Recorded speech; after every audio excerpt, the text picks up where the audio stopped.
मित्रांनो, महाराष्ट्राला ऐतिहासिक वारसा लाभला आहे हे तर आपण जाणतोच। आम्ही आपल्या व्हिडिओजच्या माध्यमातून अशा ऐतिहासिक खुणांना भेट देणे व त्याचे दर्शन तुम्हाला घडवण्याचा प्रयत्न करत असतो। आजही अशाच एका ठिकाणाला आपण भेट देणार आहोत। चला तर मग कराडमधील नकट्या रावळ्याची विहीर पाहायला। कराड शहराच्या वायव्येस कृष्णा व कोयना नदीचा संगम होतो।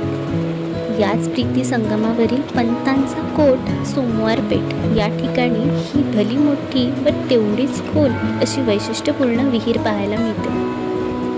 भारतीय पुरातत्व विभागाकडे राष्ट्रीय स्मारक म्हणून नोंदणीकृत असणारी ही विहीर कधी व कोणी बांधली यावर अनेक मतमतांतरे आहेत, परंतु काही नोंदणीनुसार 12व्या शतकातील शिलाहार राजवटीत ही विहीर बांधली गेली। विहिरीच्या रचनेबद्दल सांगायचं झालंच तर या विहिरीला 99 पायऱ्या आहेत। आतील बाजूस असणाऱ्या या कमानींवर सुबक नक्षीकाम केलेले आढळून येते।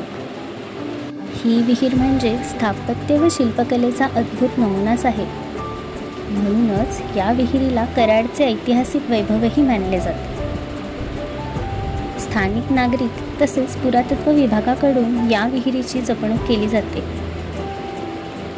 ही विहीर सुमारे 41.5 मीटर लांब म्हणजेच 136 फूट असून त्यात 30.5 मीटर लांबीचा सोपान मार्ग व येथे खाली 11 बाय 11 चौरसाकृती पाण्याची विहीर आहे। विहिरीचे महत्त्वाचे वैशिष्ट्य असे, जर येथे बारकाईने पाहिले तर इथे ठराविक अंतरांवर दगडांच्या कमानी किंवा खाचा दिसून येतात।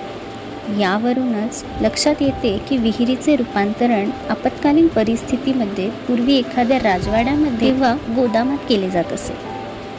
तर अशा अनेक वैशिष्ट्यांनी परिपूर्ण असणारी ही विहीर तुम्हाला कशी वाटली हे आम्हाला कमेंटमध्ये नक्की सांगा। व्हिडिओ आवडल्यास लाईक, शेअर करा व अशाच नवनवीन व्हिडिओजसाठी आणि ऐतिहासिक सफरींसाठी आपल्या चॅनलला सबस्क्राईब करा।